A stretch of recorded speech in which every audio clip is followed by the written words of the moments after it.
In his youth, Don Calloway was a rebel.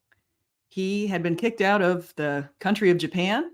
He'd been doing drugs. He'd been selling drugs. He did just about everything that you weren't supposed to do. But then he found himself in a church, and I think you'll enjoy what happened. This is Truth Matters with S.J. Thomason. Stay tuned. Now, I'm not Padre Pio. I'm not a mystic. I've never had anything like this happen since. That dude went up to that table. It was at the altar, of course. Bent over, there on their knees. He picks up a little white circle, about that big, and he says, with total focus, and the microphone there worked, thank God. And he said this, man, take this, all of you, and eat of it. This is my body. And he held it up like he was showcasing it. Dude, I'm in the back, and I'm thinking, you're a madman, bro. That he just told us that that's his body and we got to eat it. That's what I heard. And he was like, da-da, like showcasing it. And I'm like, what? And it was like he stood there for a long time. And it's as though somebody came in and pressed pause in the room. And then I heard a voice. And this is what I mean by I'm not a mystic or anything. Mm. And it wasn't spoken to my ear. It was spoken to me. And the voice said to me, worship. And then, Matt, I had what I can only call like an infusion of knowledge. I knew what that man had in his hands was God. I didn't know lingo. I didn't know Blessed Sacrament, Holy Communion, none of that. Then he came back, or no, he remained there. He picked up what I thought was a really sweet looking medieval goblet, right? I had no idea what this was. And he said, take this, all of you, and drink from it. This is my blood. And he held it up. I heard the same voice, worship. And I knew that God was there. Then that dude got up, came down. The women, they like met in the middle. And I saw that man say to each one of those women, one by one, the body of Christ. He didn't say my body. What the voice told me was true. It is Jesus Christ, right? Then I saw him put God inside them. They put out their tongue, and I saw him place God on their tongue. Matt, do you know how many things I put on my tongue that look just like that? Liquid Lucy, we call it, little acid trip. Exactly like that, right? So many dead shows I went to searching for, meaning where love never fades away and all that. And I'm watching this and I'm like, there's no way that everything that I've been searching for in my life for meaning is here in a Catholic church. No way.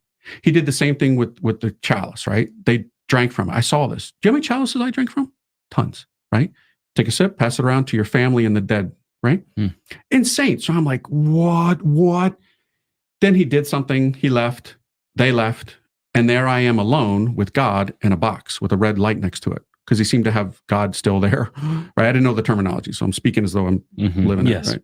So I'm like, okay. I am so freaked out by this that I get up from the back pew, I walk behind me, and I hit the wall. There's a curtain with a sign, and it says confession, infusion. Didn't hear a voice, but I knew what that was.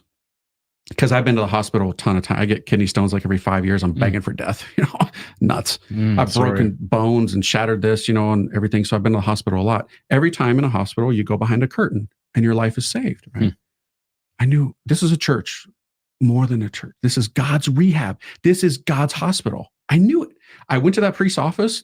I told him what happened. Dude, he was happy, but he wasn't exactly delighted because I told him I heard a voice and he's like, yay. I'm like, dude, I'm serious. I'm not having an acid trip. I know what those are like. I heard a voice, bro. You made God. He's like, what are you talking about? I'm like, the white thing, dude. And then you gave it to them? And he's like, yes, that's, and I'm like, bro, I'm freaking out here. So he didn't exactly know what to do. He gave me a picture of Jesus, a painting of Jesus, a crucifix, which I still have to this day. Wow. That was a long time ago now, like 30 years. And a portrait, this is hilarious, a portrait of his grandpa. That's weird. Random, right? Like, you can keep that. These two are great. Totally. Part of me wanted to say that, but I'm like, I better shut up and just do what he says, right? But it was a pudgy looking dude who had a little white hat on. Look at like stop it. Yeah, no, seriously. And he looked like he'd eaten one too many cookies. He was a little chubby looking fella. So I'm like, whatever. So I go back to my mom's house. I tear down Bob Marley. I threw away every Mrs. January, February, and March issue hidden under the floorboards. All my resin scrapers, get that one last hit. Chucked everything. I hung up Jesus, and Grandpa in the room. And for those at home, Grandpa was who? John Paul II. Right. Right. I didn't get that until you said So, So, and then I'm like, now what? right? He told me to come back tomorrow. I could royally jack this thing up with What one did, phone what did your call. mum say when you came back doing this? She observed the whole, to this day, she testifies to the whole thing of what happened. I come back with these items. I threw everything in the room into like 5 big black hefty bags, not even into the trash, out the front door and just into the yard. Instinctively hung these things up. And then I'm thinking, what do I do? So I'm like, I think I need to pray, right? So I had hung that portrait painting of Jesus up above the dresser where I used to have a big old Bob Marley thing smoking a big old spliff, right? So now there's Jesus. I get on my knees and I'm like, I need you. I think you're real. And I want you. Dude, what happened next? I can only call like divine detox and romance. God flooded my soul with so much mercy because I was actually in shock that the image was like this with a heart on fire. I thought he would be looking at me like, you freak little pervert. I'm going to slap you into an eternity, a lake of fire, you sick little, right? But he wasn't. And if you're God, you know everything about me. So you know all the horrible things I've done with myself, with others. And I lost it, man. I started crying like a human being can't cry. I had so much liquid coming out of my face. It was pouring off my chin, right? And that lasted all day. I got back to the house. It wasn't even 8 o'clock, I don't think. My mom testifies to this. I was in that room all day. When I finally came to my senses, so to speak, it was totally mystical experience. I got up and I laid down in the love seat because there wasn't even a bed for me there. I wasn't there enough to have a bedroom. It was a storage closet with a love seat in it. I laid down and tucked into it. And then this happened. Now,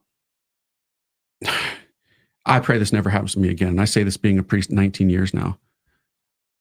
The devil came, right? I didn't believe in the devil until that point.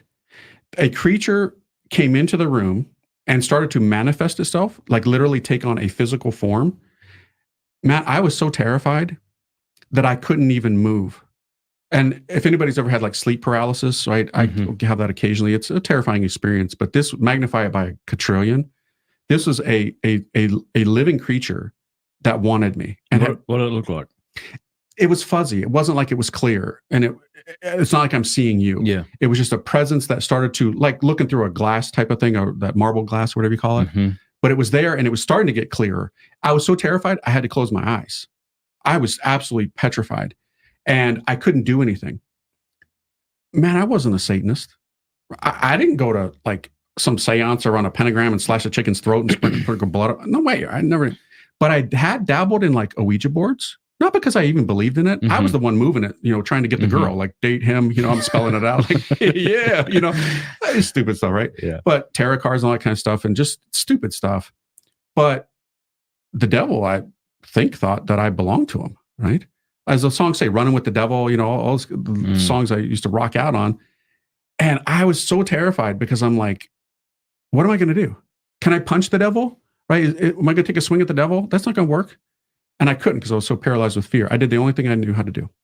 From my soul, I screamed out, not audibly, in my soul, Mary. You know what happened? Annihilated. The devil was completely obliterated, man. And I experienced the most amazing peace that I've never experienced to this day and probably will not this side of eternity. And then I heard a voice, a woman's voice. Again, I'm no mystic. It hasn't happened since. The most pure, feminine, motherly voice spoken to me, not to my ear. And it was like trickling over me. And it said this, Donnie, I'm so happy. Nobody calls me Donnie but my mom. Nobody. Who is it? It's not my mom. My mom's in the house somewhere doing whatever. It was just one I never knew. It's the mother of Jesus Christ, right? By telling me that, she's telling me she's my mom. I went to sleep that night so safe and secure. Like the devil couldn't touch me because I was in the arms of Mary. The next day, I go to the Catholic priest and I told him, sign me up. Sign me up, homie, right? What do we got to do here? And he goes, that's not how it works. I'm like, what do you mean it's not how it works? He goes, you got to go to classes once a week for like 6 months at least. I'm like, what? He said, there's no short program. I'm like, fine. When are they? He's like, Tuesdays. I'm like, great. Put me down. It began. The next day, I went, got my hair cut, lost all my power. Why did you do that? Why did you cut your hair? I knew I had to change. Yeah. Right? The rehabs are right when they say you have to change people, places, and things. They get that right for sure. The cords that I couldn't cut, right, in the past, God came in and Our Lady and just said, yeah, that'll be enough. Snip, cut, done, right? Yeah. All my friends, I became a dork.